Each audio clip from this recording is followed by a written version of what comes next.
They called them ghosts, not because they disappeared, but because you never saw them coming. In the dense jungles of Phuoc Tuy Province, 1968.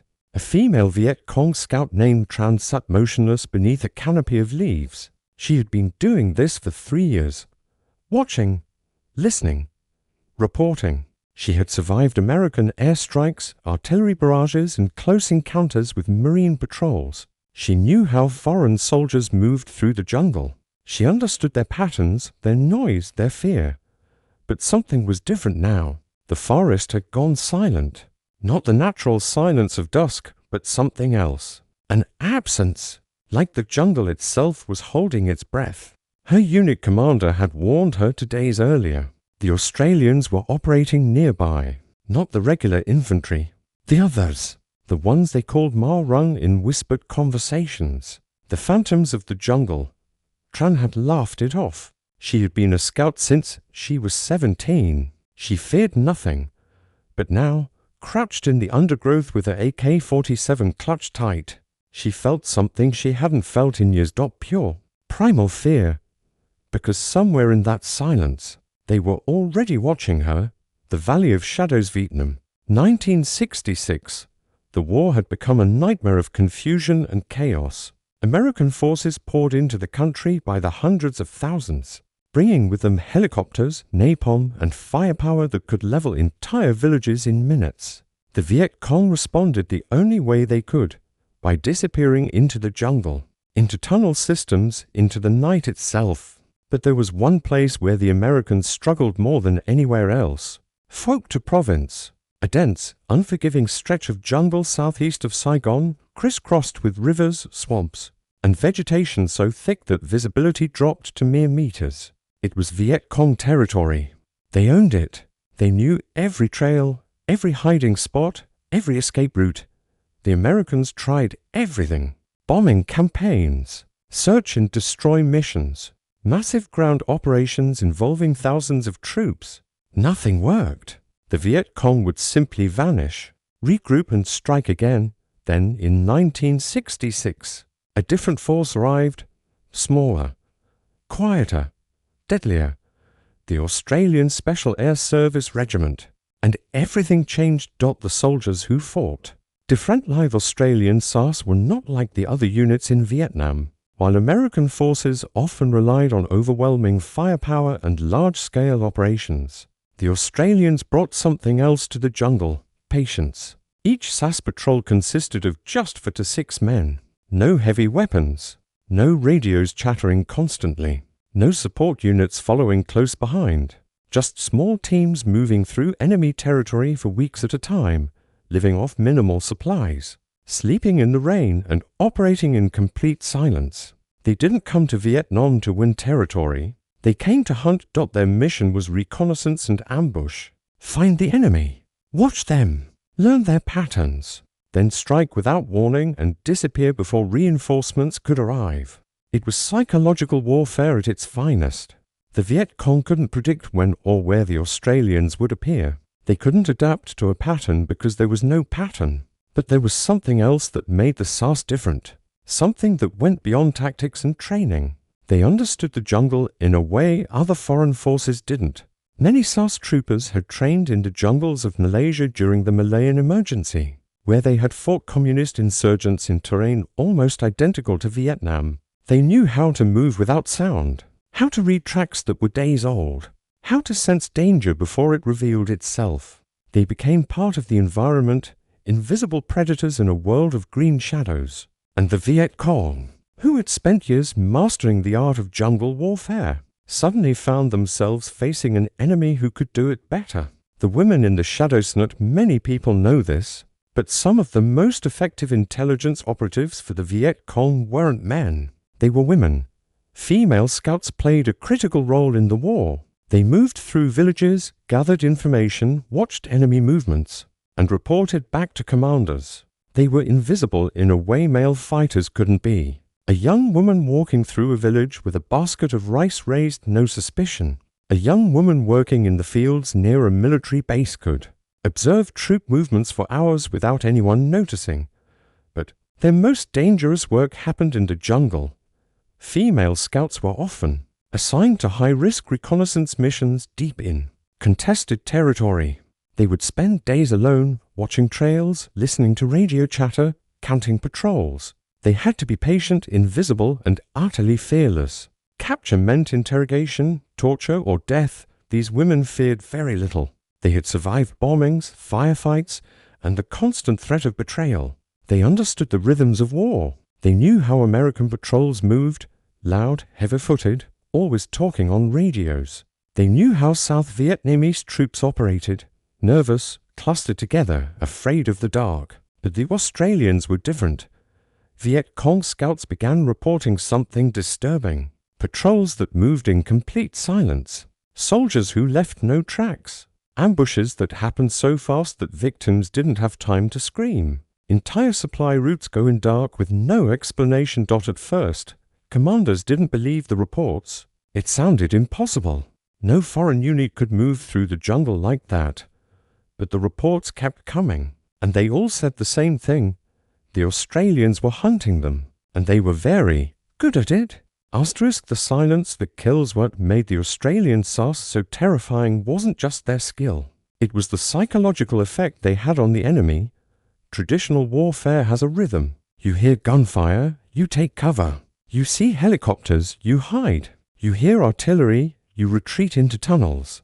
But the SAS didn't operate like that. They didn't announce their presence. They didn't give warnings. One moment, the jungle was empty. The next, half your squad was dead.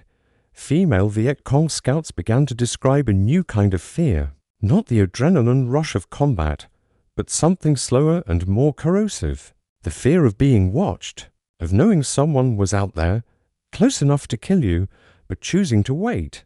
There was a name for this tactic. The Australians called it shadowing.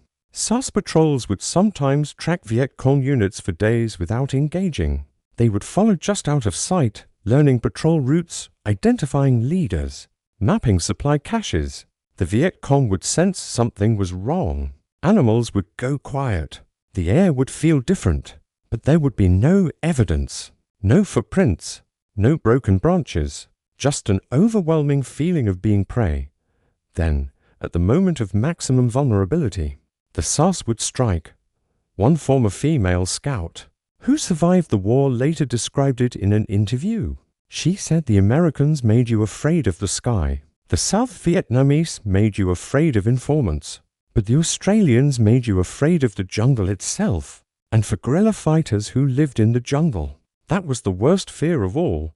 The art of the perfect ambush. SAS didn't just fight differently. They killed differently. A typical ambush in Vietnam was a chaotic affair. Viet Cong fighters would open fire from hidden positions, then retreat before the enemy could respond with air support or artillery. It was effective, but messy. Loud, visible. The Australian method was surgical. They would set up what they called a linear ambush along a jungle trail. The patrol would position themselves in a line parallel to the path, each man covering a specific zone of fire. Then they would wait, sometimes for hours, sometimes for days. When the enemy walked into the kill zone, the SAS would detonate a claymore mine. The explosion would rip through the front of the column, causing instant chaos. In that split second of confusion, every SAS trooper would open fire with precise, controlled bursts, not wild spraying, not panic shooting, just aimed, lethal fire into pre-designated zones. The entire ambush would last between 5 and 15 seconds, then silence. The SAS would conduct a rapid search of the bodies, gather any intelligence, and disappear back into the jungle before anyone even knew they had been there. No wasted ammunition, no unnecessary risks, no evidence left behind. For the Viet Cong, it was psychological torture. They would find their comrades dead on the trail, killed with brutal efficiency, and have no idea who had done it or where they had gone. Reinforcements would arrive to find nothing but corpses and spent shell casings. The Australians were already kilometers away, moving silently through the jungle, hunting their next target. The moment everything changed, there was one operation that became legend among both the SAS and the Viet Cong. It happened in 1969, deep in the long high hills, and SAS patrol led by a sergeant named John was tracking a Viet Cong supply route. Intelligence suggested the route was being used to move weapons from the coast to inland bases. But the Viet Cong were careful. They changed routes frequently, used decoys, and employed female scouts to watch for enemy patrols. For 3 weeks, John's team shadowed the route. They never engaged. They just watched. They noted times, patterns, and security procedures. They identified a female scout who was positioned on a ridge overlooking the trail. She was good, disciplined, patient. She rarely moved and never made noise. But the Australians were better. They realized she wasn't just watching the trail. She was watching for them. The Viet Cong knew the SAS were operating in the area and had positioned her specifically to detect their presence. So John made a decision that seemed insane. Instead of avoiding her, they would use her. The SAS team moved into position less than 50 meters from where she was hidden, close enough that they could hear her breathing, close enough that if she turned her head, she would see them. But they stayed motionless, invisible, part of the jungle. For 2 days, they waited. The female scout, believing the area was secure, signaled that the route was clear. A major supply convoy began moving through. Over 100 Viet Cong fighters, porters carrying weapons, ammunition, and medical supplies. The SAS let them come. When the convoy was fully inside the kill zone, they struck. The ambush was devastating. In less than 20 seconds, the convoy was destroyed. The Viet Cong scattered in panic, running directly into secondary ambush positions the SAS had prepared days earlier. The female scout, realizing what had happened, tried to flee. But there was nowhere to go. The Australians had been watching her the entire time. She was captured before she could escape. What happened next became part of SAS legend. Instead of killing her or handing her over to South Vietnamese forces, they let her go. It sounds strange, but it was a calculated psychological move. They wanted her to return to her unit and tell them what had happened. They wanted the Viet Cong to know that the Australians had been sitting less than 50 meters away for 2 entire days without being detected. The message was clear: we can get this close whenever we want, and you'll never know we're there. The war inside the wall psychological impact of the SAS operations cannot be overstated. The Viet Cong were not easily frightened. They had endured years of brutal warfare, survived conditions that would break most soldiers, and developed tactics that frustrated even the most powerful military force on Earth. But the Australians introduced a new variable: uncertainty. In traditional warfare, you know where the danger comes from. You know when you're being attacked. You can prepare, adapt, and respond. But against the SAS, there were no rules, no patterns, no way to predict when or where they would strike. Female scouts, who had once moved confidently through the jungle, began to second-guess everything. Was that bird call natural, or was it a signal? Was that rustling sound the wind, or something else? Had they already been spotted and were being shadowed? Viet Cong commanders started pulling scouts out of high-risk areas. Supply routes were abandoned or moved multiple times. Patrols began traveling in larger groups, which made them slower and more visible. Morale began to crack.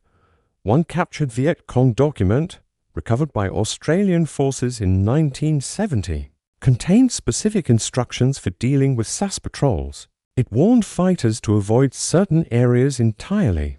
It advised scouts to assume they were being watched at all times. It recommended never using the same trail twice. The document ended with a chilling sentence: the Australian ghosts do not fight like other soldiers. They fight like us, but better. The price of perfection. SAS tactics were devastatingly effective, but they came at a cost. Operating in small teams deep behind enemy lines meant there was no backup if things went wrong. No quick reaction force that could arrive in minutes. If a patrol was compromised, they were on their own. SAS troopers lived in a constant state of hyper-alertness. They slept in shifts, usually no more than 2 hours at a time. They moved slowly, deliberately, checking every step for booby traps. They ate cold rations because cooking fires would give away their position. They couldn't smoke, couldn't talk above a whisper, couldn't relax for even a moment. The psychological strain was immense. Some troopers later described it as feeling like they were being hunted themselves. The jungle became both their greatest weapon and their greatest enemy. Every sound could mean danger. Every shadow could hide a sniper. But they endured, because they knew the alternative was worse. If they made a mistake, if they became complacent, they wouldn't just die. They would compromise the mission and put other patrols at risk. So they stayed sharp. They stayed silent. They stayed invisible. And they kept hunting.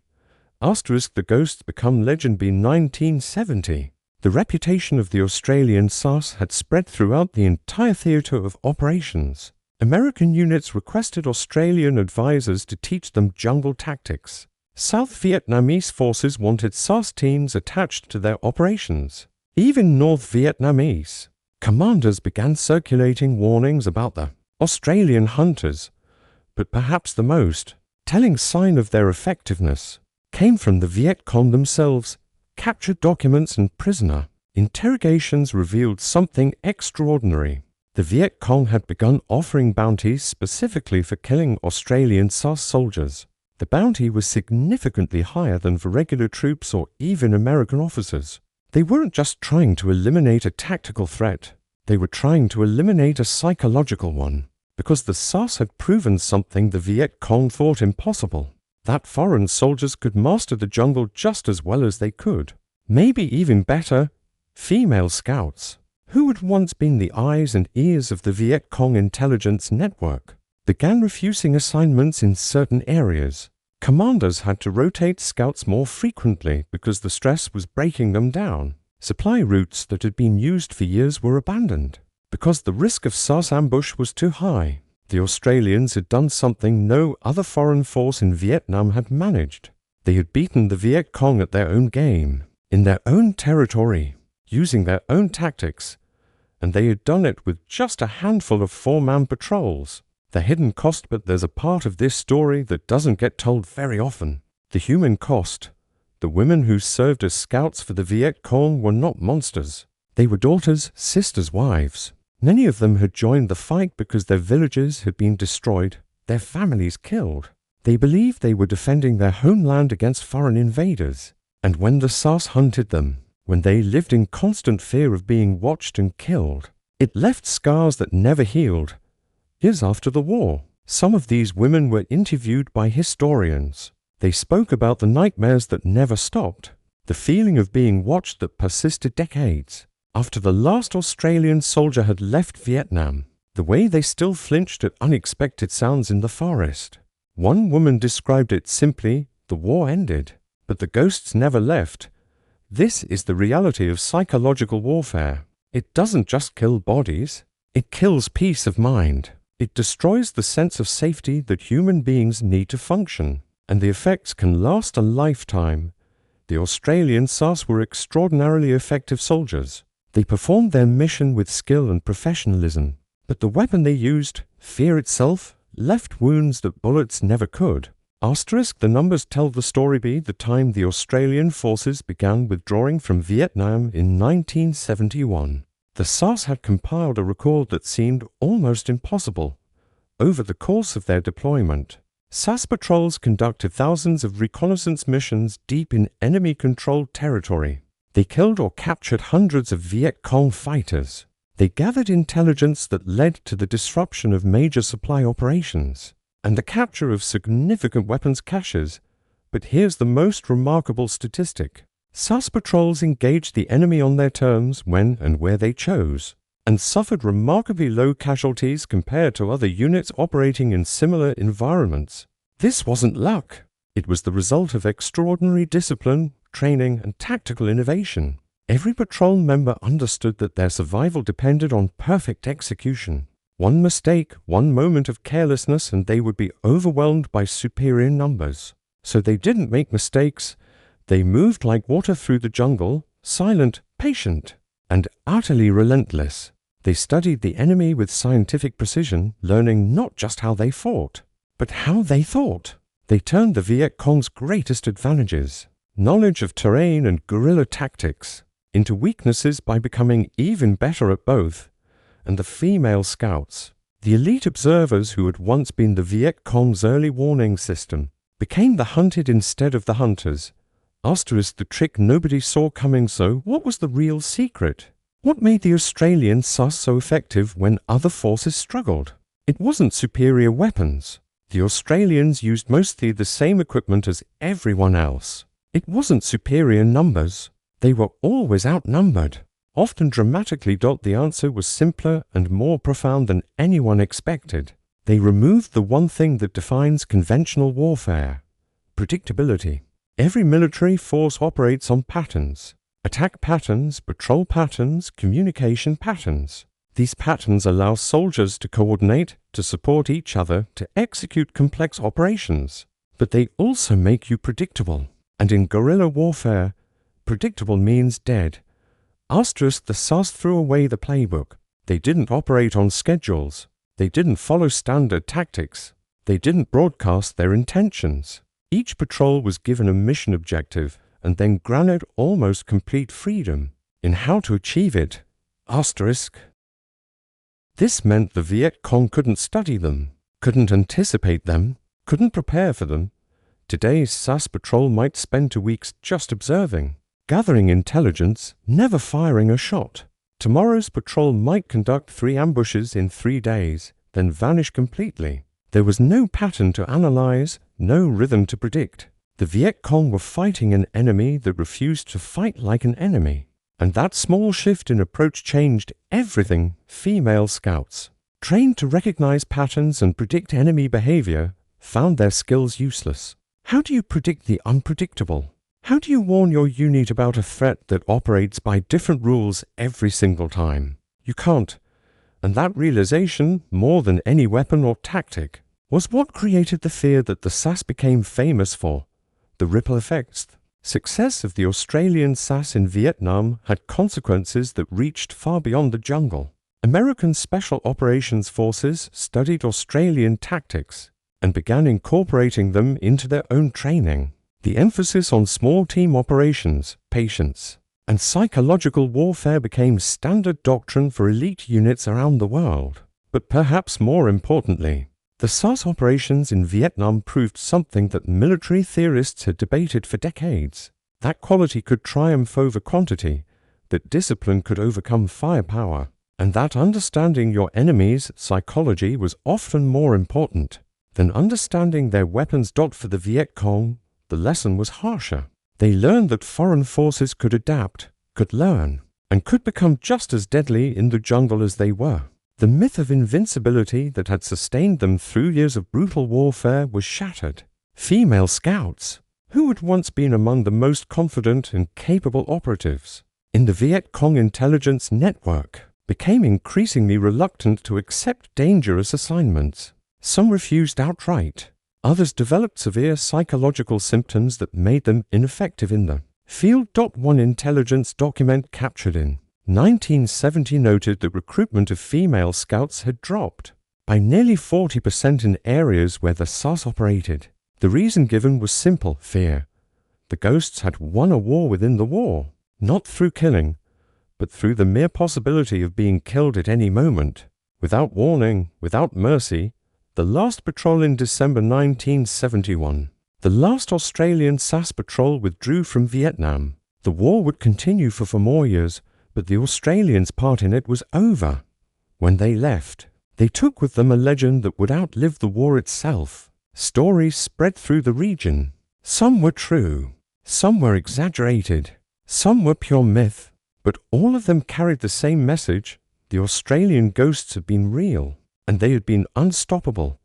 For the female scouts who survived, life after the war was complicated. Many struggled with what we now recognize as post-traumatic stress disorder. They had nightmares. They avoided forests. They couldn't shake the feeling of being watched. In interviews conducted decades later, several of these women admitted something surprising. They held no hatred for the Australian soldiers who had hunted them. There was respect, even admiration, for the skill and discipline required to do what they did. But the fear never fully disappeared. One woman, Tran, the scout mentioned at the beginning of this story, was interviewed in 2015. She was in her 70s by then, living in a small village far from the jungles where she had once operated. When asked if she remembered the Australian SAS, she smiled sadly and said, "Remember? I still dream about them. Not every night anymore, but often enough." She paused, looking out at the forest beyond her home. You know what the worst part was? We never even saw most of them. They were just there, in the jungle, watching, waiting, and we knew that if they wanted us dead, we would be dead and we would never know it was coming. She shook her head slowly. That's not war. That's something else entirely. What changed forever the story of the Australian SAS in Vietnam is more than just a military history. It's a study in how small groups of highly trained individuals can have disproportionate impact through innovation, discipline, and psychological warfare. But it's also a reminder of the human cost of such effectiveness. The female scouts who feared the Australians were not enemies in some abstract sense. They were real people fighting for what they believed in, trying to survive an impossible war.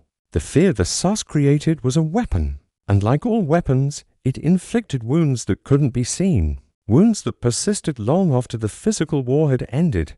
Today, the tactics developed by the Australian SAS in Vietnam are taught in military academies around the world. Their operations are studied as examples of what small, elite units can accomplish in asymmetric warfare. Their success is undeniable, but we should also remember the cost, not just the casualties and the battles, but the psychological scars carried by those who survived on both sides. The Viet Cong scouts who learned to fear the jungle itself. The SAS troopers who carried the weight of constant hypervigilance for months on end.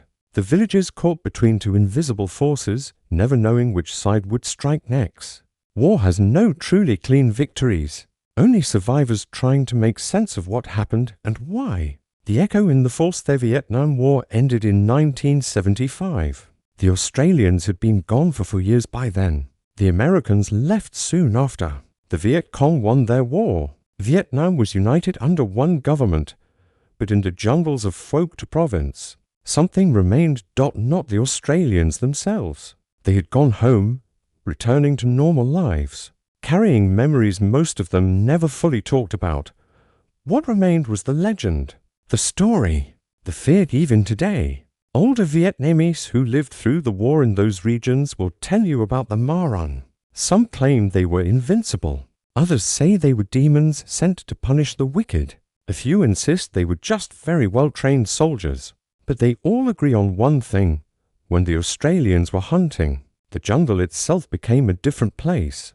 The female scouts who survived eventually integrated back into peacetime life. Some became teachers, some became farmers. Some moved to cities and tried to forget, but many of them passed down a piece of advice to their children and grandchildren, advice that had nothing to do with politics or war or ideology.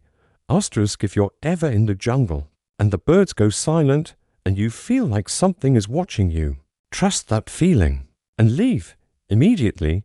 It's not about the SAS anymore. They're long gone. It's about something deeper. A recognition that some lessons once learned can never be unlearned. The jungle can be a place of life and beauty, but it can also be a place where predators hunt, where silence means danger, and where being prey is the worst fate of all. The Australian SAS taught that lesson better than anyone else ever has, and the women who learned it the hard way have never forgotten the final truth. So, why did female Viet Cong scouts fear the Australian SAS more than any other unit? It wasn't because the Australians were more brutal. The war was full of brutality from all sides. It wasn't because they had better weapons. Both sides fought with similar equipment. It wasn't even because they were better soldiers. Though they were exceptionally well trained, the reason was psychological. The SAS took away the one thing guerrilla fighters depend on: control of their environment. The Viet Cong had spent years turning the jungle into a weapon. They knew it intimately. They used it to disappear, to ambush, to survive. It was their greatest advantage. Then the Australians arrived and proved they could do everything the Viet Cong could do, but with greater patience, discipline, and precision. They turned the jungle from a shelter into a hunting ground for the female scouts, whose job was to be the eyes and ears of their units. This was devastating. They couldn't warn their comrades about a threat they couldn't detect. They couldn't protect anyone when the enemy was invisible. Their confidence, built over years of successful operations, crumbled, and in its place came something they had never expected to feel in their own territory: helplessness. That's the real answer. The Australian SAS didn't just fight well. They fought in a way that made their enemies feel powerless in the one place. They thought they were invincible. And that fear, once planted, grew roots that lasted a lifetime. The war ended 50 years ago. The soldiers on both sides have grown old. Many have died. The jungle has reclaimed the old battlefields, covering the scars of war with new growth. But the stories remain, passed down through generations, analyzed in military academies, whispered around campfires. Stories of ghosts in the jungle, of hunters who became the hunted, a fear that could be more powerful than bullets. And somewhere in a village in Vietnam, an old woman sits on her porch, looking out at the forest. She hasn't been inside a jungle in 40 years. She has no reason to go there. But sometimes, late at night, she still dreams of silence, of being watched, of knowing that somewhere out there, invisible and patient, something was waiting. And in those dreams, she is young again, a scout for the Viet Cong, brave and fearless, until she hears the birds go quiet. And then, even in sleep, she knows exactly what that means. The ghosts are hunting.